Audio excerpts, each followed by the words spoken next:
Hi friends, ಹೇಗಿದ್ದೀರಾ? ಎಲ್ಲರಿಗೂ ಮನೆ ರುಚಿಗೆ ಸ್ವಾಗತ. ಈ ವಿಡಿಯೋ ನಿಮಗೆ ಇಷ್ಟವಾದರೆ ಪ್ಲೀಸ್ ಲೈಕ್, ಶೇರ್, ಸಬ್ಸ್ಕ್ರೈಬ್ ಮಾಡಲು ಮರಿಬೇಡಿ. ಇವತ್ತು ನಾನು ತುಂಬ ಸಿಂಪಲ್ ಆಗಿ ಕಡಲೆಕಾಳು ಉಸ್ಲಿ ಹೇಗೆ ಮಾಡೋದಂತ ನಿಮ್ಮ ಜೊತೆ ನಾನು ಶೇರ್ ಮಾಡ್ತಾ ಇದ್ದೀನಿ. ಇದು ತುಂಬ ಸಿಂಪಲ್ ಹಾಗೂ ತುಂಬ ಟೇಸ್ಟಿಯಾಗಿರುತ್ತೆ. ಇವಾಗ ನಾವು ಕಡಲೆಕಾಳು ಉಸ್ಲಿ ಹೇಗೆ ಮಾಡೋದಂತ ನೋಡೋಣ ಬನ್ನಿ. ನಾನಿಲ್ಲಿ ಕಡಲೆಕಾಳು ರಾತ್ರಿ ನೆನೆಸಿಟ್ಟಿದ್ದೆ.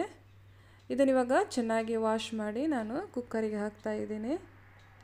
ಕಡಲೆಕಾಳು ಮುಳುಗುವವರೆಗೆ ನಮಗಿದಕ್ಕೆ ನೀರು ಸೇರಿಸಬೇಕು. ಇನ್ನು ರುಚಿಗೆ ತಕ್ಕಷ್ಟು ಸ್ವಲ್ಪ ಉಪ್ಪು ಸೇರಿಸಿ ವಿಸಿಲನ್ನು ಕೂಗಿಸಿ. ನಿಮ್ಮ ಕುಕ್ಕರ್ ಮೇಲೆ ಡಿಪೆಂಡ್ ಆಗಿರುತ್ತೆ ಎಷ್ಟು ವಿಸಿಲ್ ಕೂಗಿಸಬೇಕು ಅಂತ. ಇನ್ನು ಒಂದು ಮಿಕ್ಸ್ ಜಾರ್ ತಗೊಳ್ಳೋಣ. ಅದಕ್ಕೆ ಒಂದು ಸಣ್ಣ ಕಪ್ ತೆಂಗಿನಕಾಯಿ ತುರಿ ಹಾಕ್ತಾ ಇದ್ದೀನಿ ನೋಡಿ. ಇನ್ನು ನಮಗಿದಕ್ಕೆ ಸ್ವಲ್ಪ ಕೊತ್ತಂಬರಿ ಸೊಪ್ಪು ಸೇರಿಸಬೇಕು ನೋಡಿ. ನಾನಿಷ್ಟು ಕೊತ್ತಂಬರಿ ಸೊಪ್ಪನ್ನು ತಗೊಂಡಿದ್ದೀನಿ.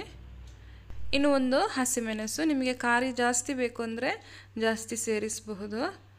ಒಂದು ಸಣ್ಣ ತುಂಡು ಶುಂಠಿ, ಹಾಗೆಯೇ ಒಂದು 3ರಿಂದ 4 ಎಲೆ ಕರಿಬೇವು ಎಲ್ಲವನ್ನು ಸೇರಿಸಿ ನಮಗಿದನ್ನು ಹುಡಿ ಮಾಡಬೇಕು. ಜಾಸ್ತಿ ಹುಡಿ ಆಗೋದು ಬೇಡ, ಈ ಥರ ಹುಡಿ ಆದರೆ ಸಾಕು ನೋಡಿ. ತರಿಯಾಗಿರಬೇಕು ನೋಡಿ. ಇವಾಗ ಕುಕ್ಕರ್ ವಿಶಿಲ್ ಹೋಗಿ ತಣ್ಣಗಾಗಿದೆ. ಇವಾಗ ನಮಗೆ ಇದನ್ನು ಓಪನ್ ಮಾಡುವ ನೋಡಿ. ಕಡಲೆಕಾಳು ಚೆನ್ನಾಗಿ ಕುಕ್ ಆಗಿದೆ ನೋಡಿ. ಇನ್ನು ನಮಗಿದರ ನೀರನ್ನು ಗಾಳಿಸಬೇಕು ಈ ಥರ. ಇದನ್ನಿವಾಗ ಬದಿಗಿಡೋಣ. ಇನ್ನು ನಮಗೆ ಒಗ್ಗರಣೆ ಹಾಕಬೇಕು. ಅದಕ್ಕೆ ಒಂದು ಪಾತ್ರೆಯನ್ನು ಬಿಸಿ ಮಾಡುವ. ಅದಕ್ಕೆ ಸ್ವಲ್ಪ ಎಣ್ಣೆ ಬಿಸಿ ಆದಾಗ ಒಂದು ಅರ್ಧ ಟೀ ಸ್ಪೂನ್ ಆಗುವಷ್ಟು ಸಾಸಿವೆ ಕಾಳು, ಇನ್ನು ಅರ್ಧ ಟೀ ಸ್ಪೂನ್ ಕಡಲೆಬೇಳೆ, ಒಂದು ಅರ್ಧ ಟೀ ಸ್ಪೂನ್ ಉದ್ದಿನಬೇಳೆ, ಸ್ವಲ್ಪ ಕರಿಬೇವು, ಒಂದು ಒಣಮೆಣಸು ಎಲ್ಲವನ್ನು ಹಾಕಿ ಚೆನ್ನಾಗಿ ಈ ಥರ ಸ್ವಲ್ಪ ಹೊತ್ತು ಹುರಿಯಿರಿ.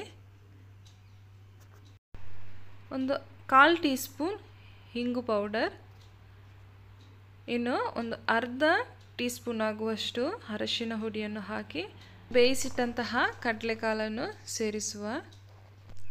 ಚೆನ್ನಾಗಿ ಮಿಕ್ಸ್ ಮಾಡಬೇಕು ಈ ಥರ. ಇನ್ನು ನಮಗೆ ಗ್ರೈಂಡ್ ಮಾಡಿಟ್ಟಂತಹ ಮಸಾಲವನ್ನು ಸೇರಿಸುವ.